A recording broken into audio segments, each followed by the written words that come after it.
Hey, what's up, y'all? This is the Pillars podcast. This is Jason Bowman speaking, which can only mean one thing, which is that we've got Dylan back in the hot seat here for a post race report. Debo, what up? J-Bo, thanks for coming back on, man. It's good to Good to see see you. you. You don't look too skeletal. Yeah, well, I've spent the last 10 days sitting on my butt, eating food, drinking beer. So, yeah, I'm feeling quite jet lagged and exhausted. But yeah, it's good to be home and good to have you back on the show. Thanks for coming back on to help me tell the story. Less triumphant of a conversation than the last time we did this after Hard Rock. Well, who knows? Maybe it'll be more triumphant. Right, so just yeah. a note for the listener, of course, Dylan and I, check in with each other after races all the time, but we have not spoken since the, what's it called? Grand Raid Diagonal de Fou. I think it's easiest to just call it the Grand Raid. We'll call it the Grand Raid. Anyway, we have not spoken since then because figured we would just save all the getting into the weeds for the podcast. So I don't really know too much about what happened, save for what I saw on Instagram, which was definitely spirited. And of course, our family group chat was also pretty interesting. I don't know if you've seen that yet, Dylan, but I think there was some fear and despair in there for a little while. As there should have been, for God's sakes. It was an absolute sufferfest, but yeah, we'll talk all about it. So yeah, the last time we talked like this was after Hard Rock. And I remember we framed the conversation within this attitude of suffering as a gift. And so I suppose the first good question is, did your race on Reunion Island affirm or amend your belief in the gift of suffering? What a perfect place to start. And I'm just remembering now too, that at the end of that conversation, you asked me what was next. I said, yeah, I think I'm going to go to the Grand Raid. And you're like, oh God, you're such an idiot. And I think the biggest takeaway from the race, whatever it was, 10 days ago now, is the fact that you always keep learning. And just when you feel like, you understand that suffering is a gift and you think you know how to approach, how to train for, and how to execute good, long, hard 100-mile races, the sport throws a new thing at you. And yeah, you have to continually go back to the drawing board and continually learn. And I wish I could say that I was keeping the gift at the front of my mind during the course of the 100-mile traverse of Reunion Island. I was incredibly unsuccessful in doing that. Whereas in Hard Rock, that it felt like that was sort of my disposition for all 22 hours there. At Reunion, it was at least, I would say, 10 to 12 hours of pure misery where I did not want to continue, that I didn't see the gift in the suffering. And the only thing keeping me charging forward was the fact that I had traveled so far to be there and that if I made it to the finish line, I'd never have to do it again. Yeah. So, yeah, I mean, obviously in hindsight, I'm feeling differently now and feeling that the experience is valuable. But yeah, the attitude wasn't great in the midst of it, at least over the course of the second half, especially. Yeah. So what we know on Instagram is that you were feeling pretty good for about half the race, but then apparently there was a really exposed, steep, and super hot part of the race. So I don't know, maybe give us just a high level look at what happened, and then we can kind of get granular at certain points. Yeah, that's pretty much exactly what happened. I mean, I felt really comfortable and confident for the first 14 and a half or 15 hours of the race. And I was back from the early leaders and not upset about that in any way. In fact, feeling really good about it. I was, sort of in the top 20 early, slowly made my way into the top 10, eventually was sort of like in sixth place. And this is, I would say, 8 to 9 hours into the race that I finally sort of moved up into the back half of the top 10 or into sixth place, which is where I sat for many hours.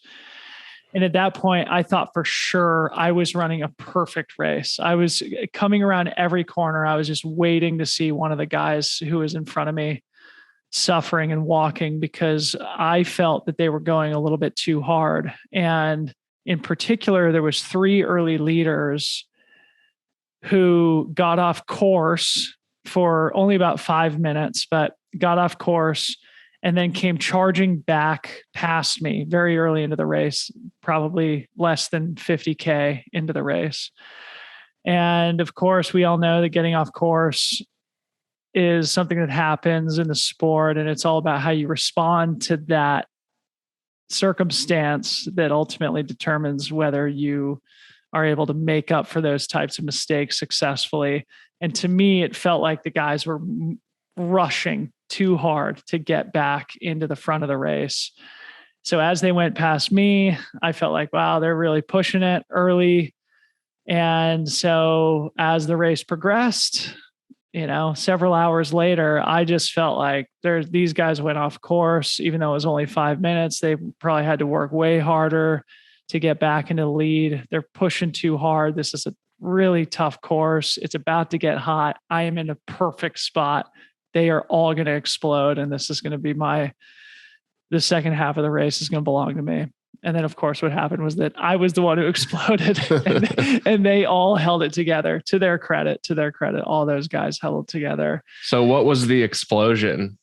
So if you look at the course profile, about 60 miles into the race or so, you come to kind of the bottom of the Mafat. So the center section of the course is in this incredibly beautiful, this place that defies all description, a volcanic caldera, sort of in the center of the island.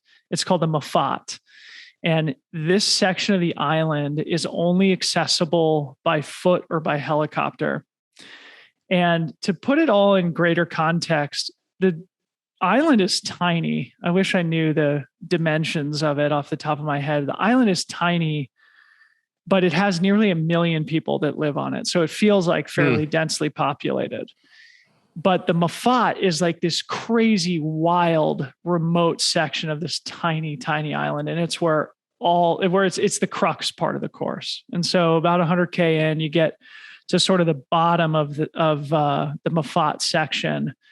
And it's there that it's probably 9 or 10 in the morning. And you begin a climb up to an aid station called Roche Plat. What time did you start? Like 9 p.m., right? 9 p.m. So I actually probably started this climb 14 or 14 and a half hours later. So it's probably 11 or 11:30 a.m. And at this point, it's in the baking sun. And I just completely melted down. Yeah, I became incredibly dehydrated and began staggering and felt very overheated. And I don't know, maybe we talk about this also, but as you know, I had a heat stroke a number of years ago and was feeling very cautious about my situation because I was feeling really hot and really dehydrated. And ultimately, how much elevation gain is that climb? It's only about 2,500, but in the direct sunlight, 100 degrees, and I was completely out of water. So why were you out of water? Because I mismanaged my hydration. And like I said, I was thinking about this stuff from the beginning. I carried 4 soft flasks with me at all times. So I had 2 liters of water. And this is another thing that I noticed with the other guys. I thought they're not carrying enough water. They're not drinking enough. And I felt like I was on top of that. And there's an aid station before Roche Plat called Grand Place. There I filled up all 4 of my bottles. And you have like a couple little short ups and downs before you get to the actual bottom and begin the climb up to Roche Plat. And about halfway up the climb, I ran out of water and I figured, I was getting close or whatever. So just sort of kept marching forward, and the aid station just never was, it was just not coming. And it was probably another 40 minutes before I finally made it to the aid station. 40 minutes without water in the direct baking sunlight. And in that 40 minutes, my whole race unraveled. Yeah. And so I got to the aid station and was basically like, okay, I need to take a break. Like it was very clear that it was like, if I have any chance of getting out of the Mafat, because again, you have to get yourself out of there. Right. Unless it's like a desperate situation, they might send a helicopter for you. But I was like, okay, I got to get myself out of this section and then determine if I can make it to the finish line. So it looks like there's an aid station like halfway up the climb. That's the Roche plot one. Yeah. And then there's another huge uphill to Mido or whatever it's called. Well, so the Mido climb got cut out of the course this year. Oh, so, okay. Yeah. So it's a different course this year, which they thought was going to be much faster. So this was another thing that I think surprised a lot of us is they thought, by cutting out the Mido climb, which is a iconic, notorious section of the course that comes at a really difficult point. One of the most difficult climbs of the day is this Mido climb, which comes 120K into the race or something like that. So it's a critical piece of the race. Usually there was a fire on that section of the caldera, so they took that trail out of the course this year and diverted us down lower in the caldera, which made it even hotter. And even though it removed some of the climbing, it was very technical, like indescribably technical terrain. And that's another one of the themes of the race that I was totally unprepared for, was just the relentless, incessant technicality of it. I just didn't prepare well for it. So the Mido section was taken out. So then you had to walk 8 miles to this next aid station, which is where you were going to decide whether or not you were going to catch a ride to the end and DNF, or whether you were going to death march home. Yeah. So walk us through those 8 miles.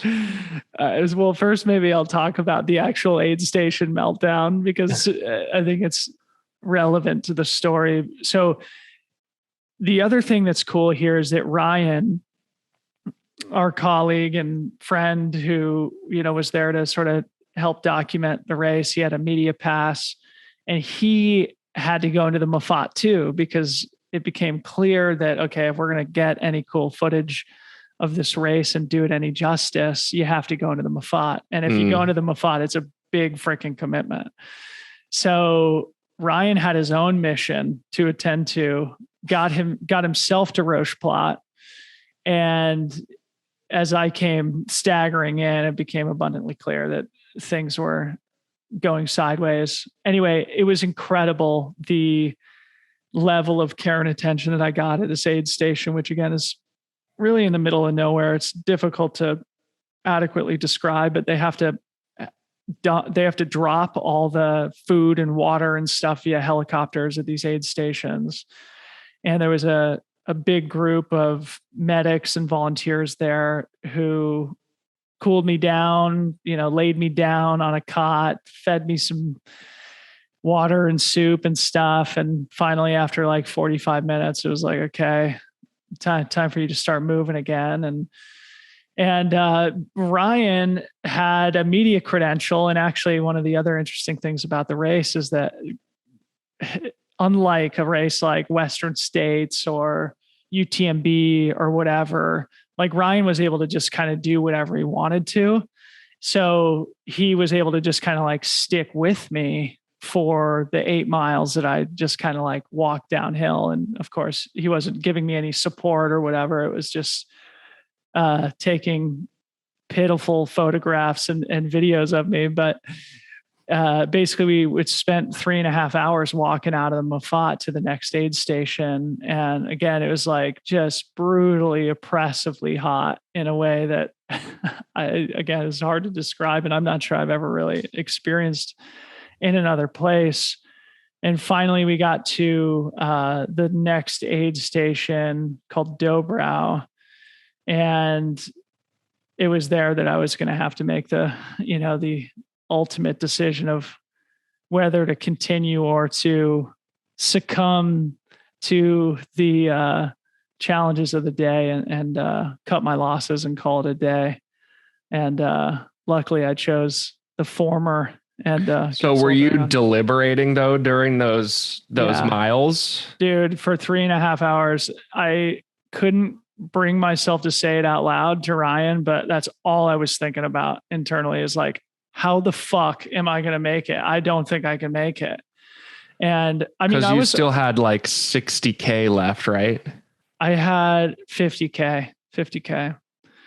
And so what were the pros and cons that you were weighing in that stretch of time? I mean, the pros of continuing on are obvious in that, you finish, you get to sort of finish what you start and the satisfaction that comes from that. We were also making a little video about it, which I am not got to get that sick content. Not too proud to admit that weighed into my thinking. And we had support from my sponsors to sort of make this video. And I didn't want it to be about me quitting. But the thing that, that's actually got a good kind of poetic angle to it right there, because when you have the documentation via content, it's almost like you're kind of installing, wow, this is actually interesting. What you have there in the moment is the installation of the remembering self during the moment of experience. And because there's someone there who exists in this kind of temporal world that's on the other end of your journey, then you probably started to weigh the remembering self disproportionately to how you would have if you were just solo. Look at this, dude. A true man of literature and a philosopher, Jason. Totally reframing how I'm even, remembering this in retrospect. But yes, I mean, it was part of my thought process. But I mean, really, the thing is I just wasn't sure I physically could do it. I mean, I felt terrible. I felt completely defeated. Obviously, like the competitive aspect had gone out the window and I had come to terms with that. But physically, I mean, the course is so incredibly hard. And I was not confident that I was going to be able to get myself to the finish line. So I have a question about that, because when you say the competitive aspect was out the window, I mean, I'm a pedestrian level fan of the sport, but I've been around, for as long as you have and watching. And one of the things I've noticed is that most of the elite level athletes drop as soon as the competitive aspect of it is there. And it seems especially so in European races. I'm not sure if that's accurate or not, but and then on the other hand is this just breathtaking experience of being at the finish line at hour 29 of something like Western States, right? Where you've already slept, had breakfast, woken up, come to the race. And then there's just this stunning display of endurance and pioneer attitude of these people trekking it in. So I wonder, if you're not driven by the competitive aspect of it in that kind of traditionally thought of way, what is it that you're going off of? And is it still a type of competition, just not in the kind of, podium oriented way? Yeah. And this is also something that I was thinking about in real time too. And to be clear, there's definitely a time and a place to call it a day and cut your losses and pack it in, and no judgment to any athletes who do make that decision. And it's obviously like, I've been lucky, I think, in my career to not have to deal with that very much. In fact, this was really the first time that I've had to death march a race. And I feel pretty lucky that that's the case after 12 years of doing this to finally do it for the first time. But that's part of the thought process that I had, was just like knowing, I mean, when I say I wasn't sure I could make it to the finish line, I mean, I knew that with one foot in front of the other, it was possible to get to the finish line. It was more just like, am I in a position to where I like this is a worthwhile and a smart thing to do? And knowing, of course, that, I mean, I still finished like whatever 17th place out of 3,000 people. So there was a lot of people behind me who were going much, much slower than I was. So, and having the experience of seeing people see things through like this and always being so inspired by those people, it did feel like a rite of passage in some way and a poetic feature of my career to have the opportunity to actually see this one through. And the thing that kept me in that mindset with two things. Number one, I connected with a guy at this Dobrow aid station, a guy named Mike Agro, who I've sort of been friendly with just loosely on the internet. Didn't really know him very well personally. He's a Swiss runner. He used to be a pro triathlete, now a really good trail runner. He was having his own little pity party at the Dobrow aid station when I came trundling in. And after a little conversation, I asked him, are you going to keep going? And he's like, yeah, I think so. I said, you want to go together? And he said, yeah, let's do it. So we then, kind of walked to the next aid station together. But that was the critical thing that I needed to get out of that aid station. And once I left that one, it was like, okay, you can't then drop at the next one because you're another 3 hours down the trail. And at that point you have whatever it is, only a half marathon to go. So God, that is mind melting. Yeah. But so then the other thing was, did you run any of that? I mean, barely. If it was flat or something moderately non-technical downhill. But like I said, this race is so freaking technical, so freaking hard. And all the sections that like you look at on the course profile and you're like, oh, that looks like a sweet downhill or whatever. It's like the most rugged, technical, steepest, most challenging, relentlessly mentally exhausting terrain. And so that's why, the other thing that sort of kept me going was just like, okay, I'm going to see this one through. And if I finish this time, because it's so hard to get to this place. And I really did feel like kind of a connection to the island, and I really enjoyed myself while I was there, but I just couldn't stop thinking about like, okay, if you quit, you're going to have to come back. If you finish, you never have to come back. And so connecting with Mike in the last, few hours, and then also having that motivation of just finich this thing and put this race behind you type thing. So did you guys then stay together for the whole time? No, he beat me by an hour. Yeah. So then at the next aid station at La Possession, I was like sitting in a chair and he sort of did his crew thing quickly. And he was like, are you ready? And I said, nope, not ready. Go ahead, man. Yeah, I'm going to need some time here. And so he took off. But there's actually a cool video I reshared on my Instagram story yesterday of him and I at the finish line, and me thanking his crew who gave me some Swiss cheese at one of the aid stations. Anyway, it was a cool connection. It was one of those cool stories that you hear all the time in our sport of like two guys who barely have any overlapping language communication, who just like loosely follow each other on the internet, just like falling into the same pace, suffering together for a few hours. And now I feel like we're good buddies. So, well, yeah, let's take it through to the finish and then we can kind of rewind and zoom out or whatever. But the other thing that those of us who were following online saw was that you had called Harmony from the final climb. Yeah. just bitching and moaning. Yeah. We got a live transcript of it, I think, on Instagram. So I don't know. I think I'm remembering accurately that you've never done that before, is call from the course and during a race. Definitely not.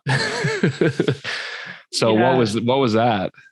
Yeah, well, yeah, I mean, like knowing that she was anxiously refreshing the live coverage and communicating with Ryan, and fully aware of my deteriorating situation, and also just a sheer boredom and suffering. I was like, I'm gonna just freaking pull my phone out and call Harmony real quick, because I was just walking up this hill. It wasn't a situation that demanded a lot of brain power or whatever.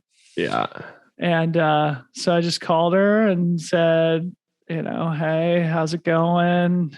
And like, I'm okay. Don't worry. I'm going to make it. But at the same time, this is absolute nonsense. Do not ever let me do this race again. This is pure suffering. I'm retiring, et cetera, et cetera. And I think at that point, I just needed to complain, and have my complaints be heard by somebody, rather than just like cursing into the darkness of the middle of the night on Reunion Island all by myself.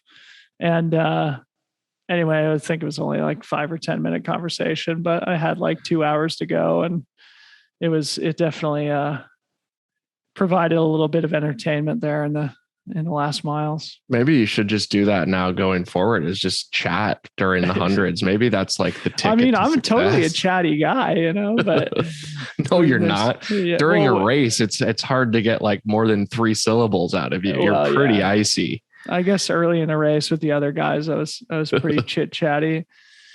But so if you were 14 hours in when you hit the wall and you finished in 27, right? 27? Yeah, something? Nearly 28, 27:40 was mine. So that was 13 or 14 hours in the proverbial pain cave. It was pretty much half and half. It was pretty much half the race I felt freaking awesome, and half the race it was like the worst 14 hours of my life. So in that second half, were there ever moments where you actually felt like you were catching a second wind? I mean, that was one of the things we talked about in the last podcast, was how much the sport or just overall endurance relies on the ability to kind of start over, to begin again and bounce back. Did you have any moments where you're like, oh, maybe I can bounce back? Or was it really just like 13, 14 hours of misery? No, man, like it was, yeah. And this is actually something I'm a little bit disappointed about, and that I'm sort of like, I don't know. Yeah. Just disappointed in myself for not really trying to turn it around as much. I would pretty much just resign myself to like, okay, this is survival.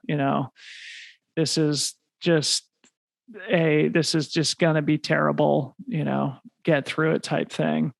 And I never really like tried to find the joy and the gift in it either. I had a terrible attitude also, like a horrible attitude. But I was like, at least, I don't know, I was at least trying to take care of myself. Like I ate a sandwich, which was amazing. I ate a slice of pizza, which was great. I ate that Swiss cheese. I was drinking. I was probably like wildly dehydrated and stuff. Mm-hmm. But yeah, I felt terrible. And I don't feel like in retrospect, I did enough to try and catch that second wind. I do think, however, that I was totally unprepared for the race, and we should probably talk about that. And that's probably why I couldn't bring it back together, just because I lacked the fitness to get through a 100-miler, like in a strong way. I was not prepared for the heat whatsoever. And also I didn't train appropriately for the terrain. And I don't think I really could have been properly prepared for it had I not gone to the island one time. And that's why I'm like, now I have to freaking go back and do it again eventually, because like, I think that's the only way you learn how to do this race, because it's so different It's so different from everything else that I don't think, even if I did show up more fit, I don't think I would have still done the specific training necessary to do well on this terrain, which again was just so different from any other race that I've ever done. Yeah. And I know you were also balancing, the difference between fitness and fatigue between Hard Rock and the Grand Raid. So, I mean, do you think it was a matter of like, you should have just been doing more miles? Yeah. Yeah. I wish I just had 4 or 5 more weeks to train. Cause basically after Hard Rock, I took 6 weeks, pretty much off, and then kind of tried to get back into it around UTMB time. And then just had a very abbreviated training block. I think it was only like 4 weeks of mileage of any respectable volume. And that's just not it. It just wasn't enough. Like I had lost too much in the break that I took after Hard Rock to think that a 4-week training camp would have put me back at a place where I could get through another race of that difficulty. And that's, one of the other things that is relevant to say, and that I might as well just talk about now, is that my body feels great afterwards. Like there's a difference, I think, in the sport where sometimes races launch you forward and you like build momentum off it and build fitness off of it. And sometimes like after Hard Rock, where it's like, okay, I had FKTs that pushed me forward at Joshua Tree and Backbone. And then after Hard Rock, it was like, okay, that's not one that launches you forward. That's one where it's like, okay, you need to really recover afterwards and take a break, not only physically, but also psychologically and stuff. And I felt like the huge break that I took after Hard Rock really freshened me up physically, though I lost a ton of fitness. Like it really freshened up my body and freshened up my brain and motivation too. But then I just didn't have enough time to get the fitness back. So, now with 10 days removed from the Grand Raid, I think part of the reason why I feel great right now, like I still feel a little bit of fatigue and stuff, but much better than I did after Hard Rock and much better than I usually do after 100 milers, probably has something to do with the fact that, number one, I was moving super slow. So I wasn't you just weren't spending time in the red. Yeah. I wasn't on the gas pedal near the end, which is when you can really blow your muscles and internal energy systems and stuff. But also I just feel like since I took that huge break after Hard Rock, just getting through this race and recovering, I'll be in a really good spot to sort of move forward into whatever comes next. So, this was more of one of those races that I think is going to sort of propel me forward rather than something that's really going to set me back, which is kind of the opposite of what I expected. But yeah, I needed to train more. And also, the other thing is that I bang the table about all the time on the podcast and elsewhere when I talk to younger athletes and try and give them advice and stuff. And this is so freaking frustrating to admit, is just like not training specifically for the event, And I did go in with a healthy dose of respect, knowing that this race is notorious for a reason and that the elevation profile doesn't really tell you exactly what you're in for. And the stats don't really capture just how hard of a race it is. I still just didn't go out of my way in that short training block to get on terrain similar to what I knew I was going to be facing on the island. Yeah. So I didn't really seek out the technical stuff. I didn't really seek out anything hot. I didn't do any heat training. And those two things are critical for success. It's still like 35,000 feet of elevation gain, though, is over 104 miles or something, right? I think it was like 32. So that's more than Hard Rock, isn't it? Yeah. So think about that. It's where Hard Rock is an average elevation of 11,000 11,000 feet average elevation for the race. This is at sea level. I mean, you go up to like 7,000, I think, on the island, but it's not an altitude race. So what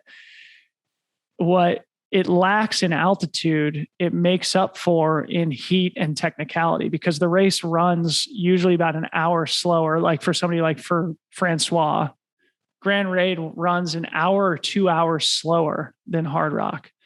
So really hard race, especially without altitude. So it gives you an idea of just how slow the terrain is. Like it is technical beyond anything I've ever really encountered in a race, and relentlessly so. Like you don't get a break. Like even the last downhill, dude, hideous descent down into Saint Denis and the awesome sort of finish line in the soccer stadium there.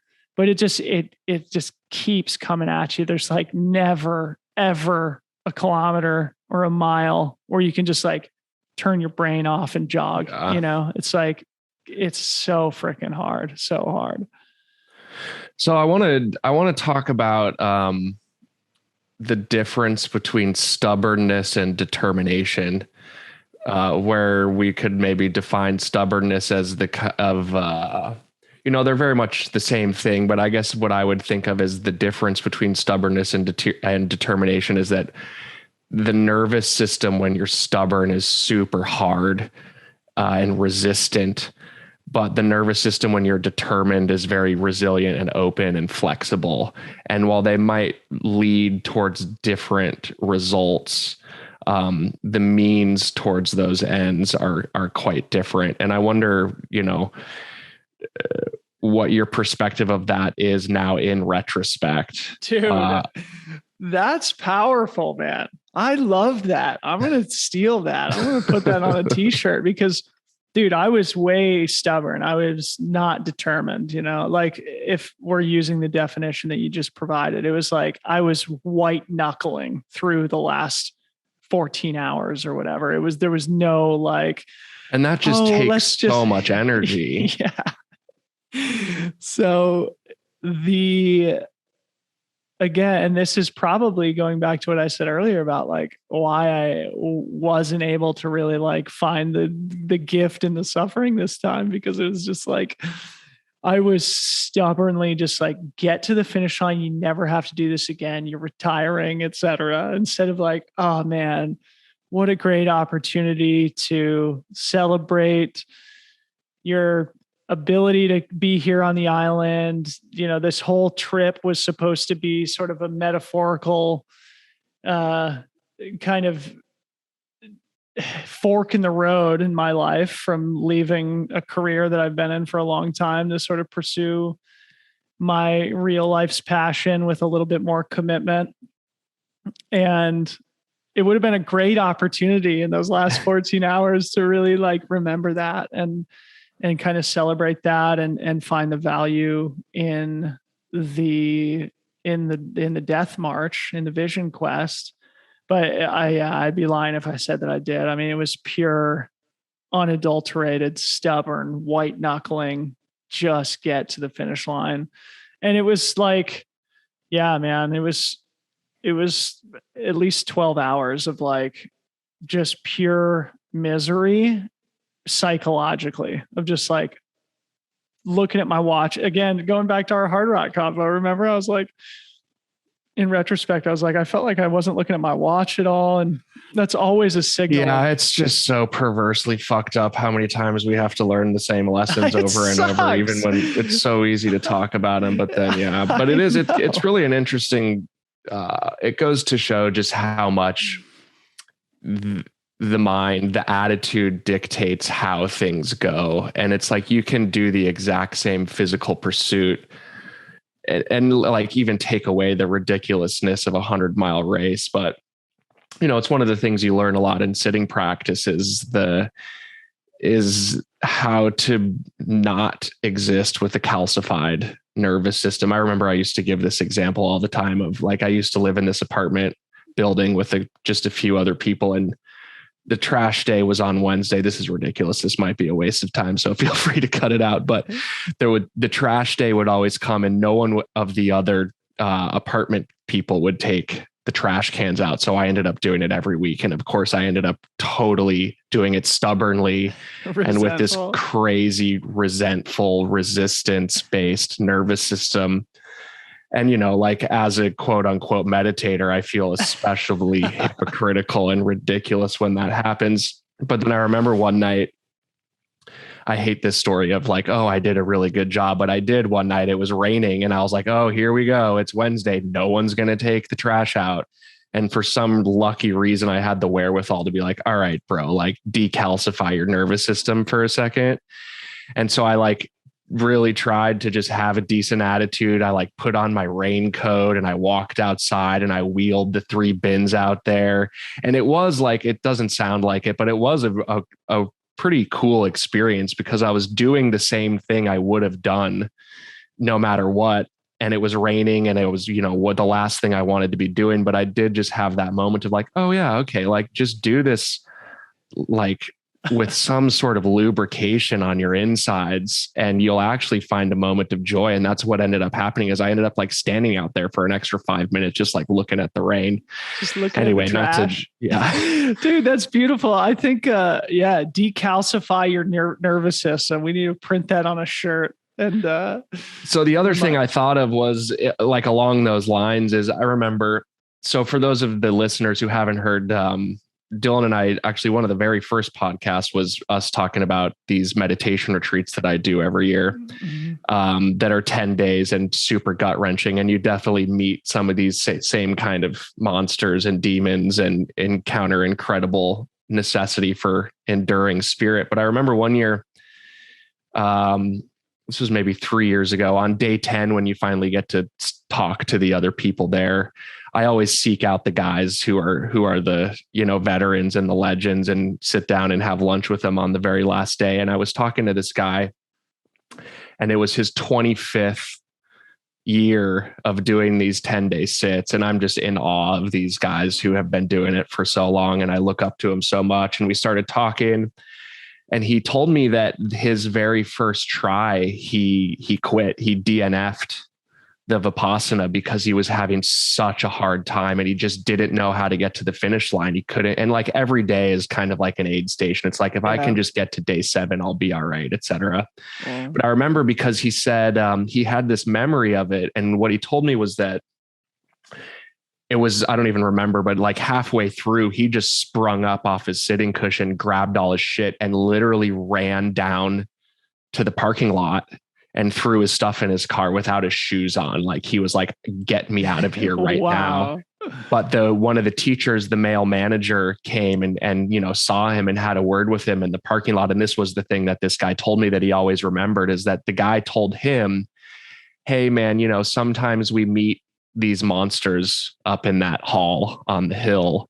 And I just want you to know that once you're back to comfort and you realize that those monsters actually want to be greeted, that they'll still be here and we'll be waiting for you. And you're always welcome to come back and like look those things in the eye. So please feel free. And you did a good job and don't worry about it.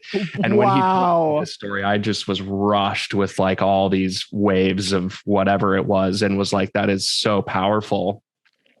And then of course, lo and behold, he had made it, then he's been every year for 25 years since then. Wow. So it's a really, it's a beautiful thing to be able to see the monsters. And all of that is a very long-winded way of the next question, which is, how much compulsion do you feel to go back and stare those particular monsters in the face again? Oh, dude, first of all, that is a beautiful freaking story and an amazing metaphor for everything in life, and especially what you and I do, and two very different pursuits on the mat and on the trail. Wow, what a freaking amazing way to put it. I want to have lunch with that guy too. I've pretty much come to the conclusion that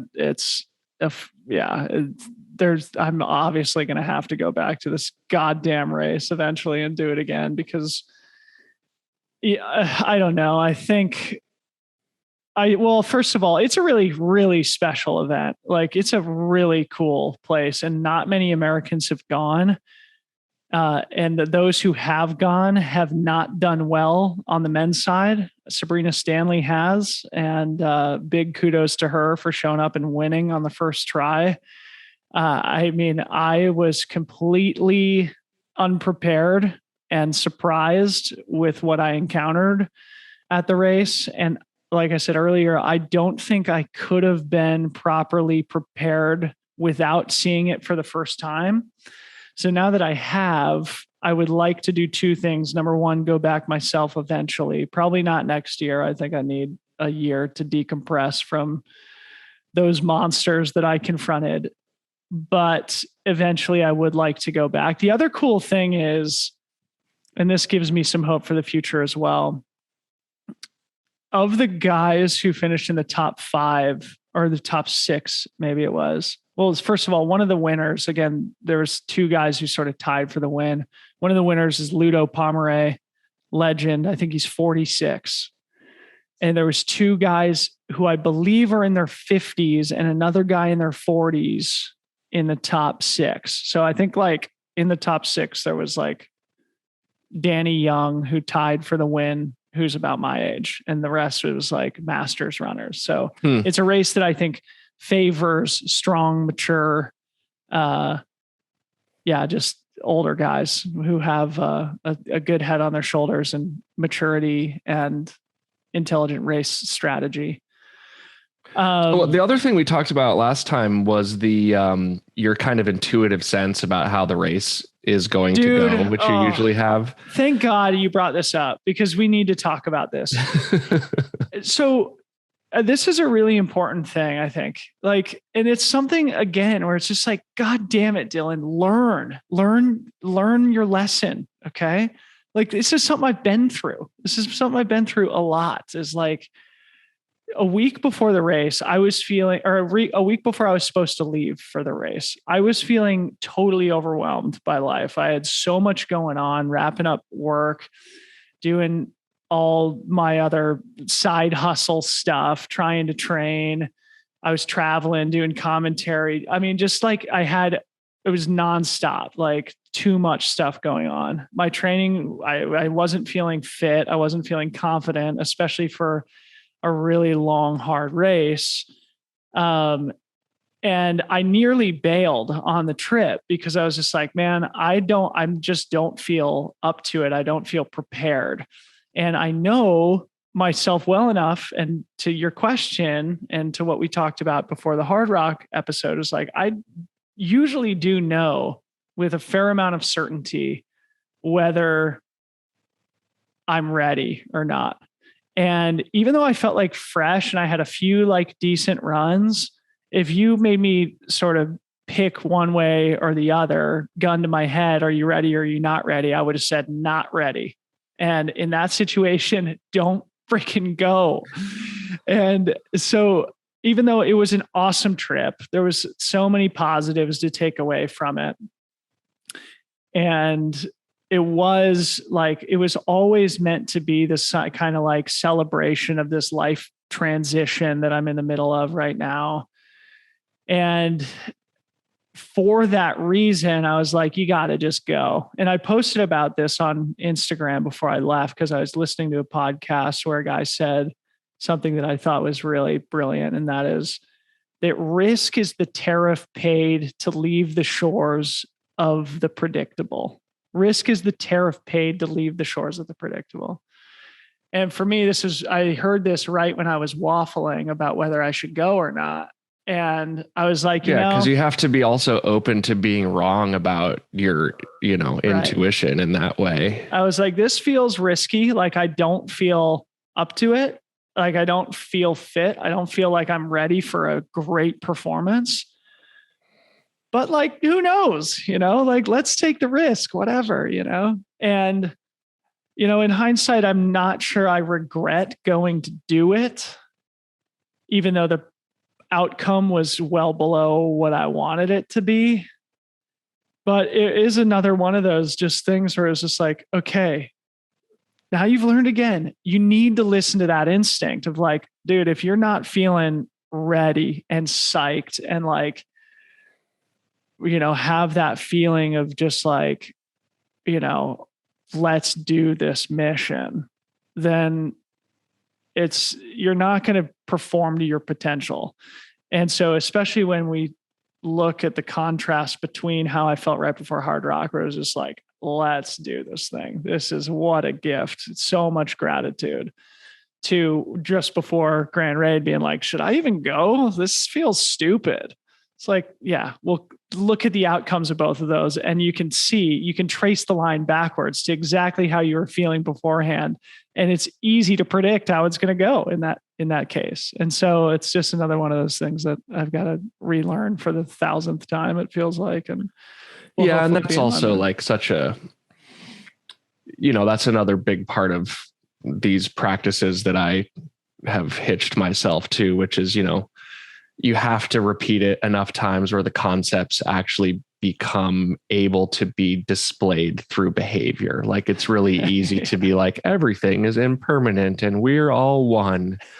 But then in the moment of like, I'm hungry, it's like, this is permanent. And whoever stands in the way between me and a burrito is my arch nemesis. Isn't this great? Like, cause you're a teacher and I'm a freaking podcaster, and we each like sort of like, I don't know, I try and sort of share my learnings as much as I can with the next generation. And oftentimes like kind of feel like, the grizzled veteran with tons of wisdom. And then I go and make just these rookie mistakes, or it's just like, dude, you got to train on technical terrain. Like, you got to actually seek that shit out. It's going to be 100 degrees, don't you? Like, get in the damn sauna. And like, it's like the hardest 100-miler in the world. You should probably train for more than 4 weeks going into it. And in hindsight, it's just like, you're such an idiot. But yeah, at the same time, yeah, it's another good learning opportunity. And we will repeat it a few more times before it actually gets reflected in behavior, probably. And now it strikes me too that the opposite is also true in a way, because I remember something on the Instagram during, or maybe it was after, but you said something to Harmony or Ryan that was like, please remind me of how truly horrible this was, because I'm sick in the head and I'm going to want to come back. And that is, that's not in an obvious way, but in some ways the opposite thing, where it's like, you knew in the moment, your behaviors were demonstrating a wisdom that you knew you were not going to subsequently have after the intensity was over. Meaning I recognized that I was going to come back no matter what, sort of thing? No, but in the more even superficial way, you realize that you really never wanted to do it again. And that's maybe a good way to kind of tie it together is I guess the question is, what is it like there in the pain cave, and why do we put ourselves through these hard things? I mean, for entertainment.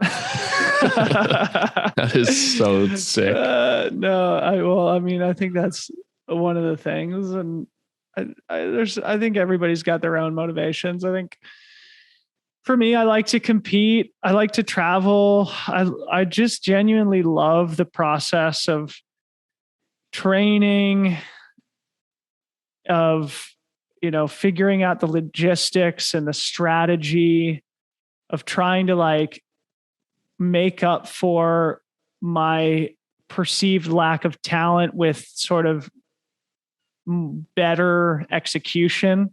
I love that game. And I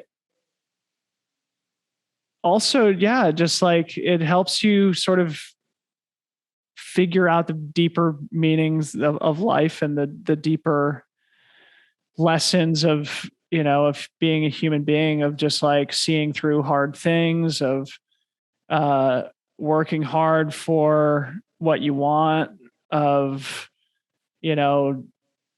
being gracious in victory and defeat, of sportsmanship, of humility, of camaraderie, of community. I mean, that's the reason why we do it. And there is immense value of just freaking getting it done, even when there's seemingly no value in real time of just like, except for, if I finish, I never have to do it again. Yeah, I think I'm proud of it. I'm proud. I mean, one of the things I said after the race is like, yeah, I'm simultaneously disappointed and also like super proud I didn't give up, because like I really wanted to. In fact, a funny anecdote is, as I left that Dobrow aid station, I thought that I didn't have a headlamp with me, like a proper headlamp to go into the night.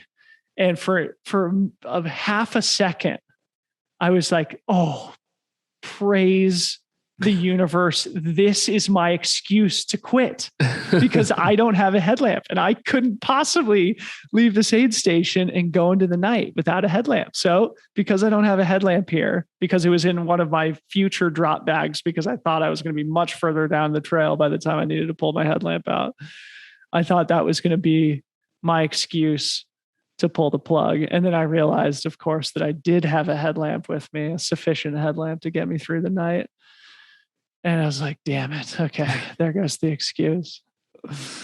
Poor guy. Yeah.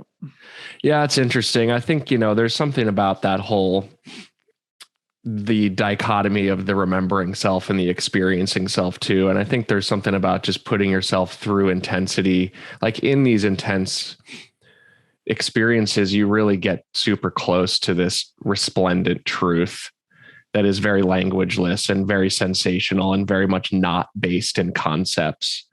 And I think there's some sort of subconscious understanding that the closer you get to those types of truth,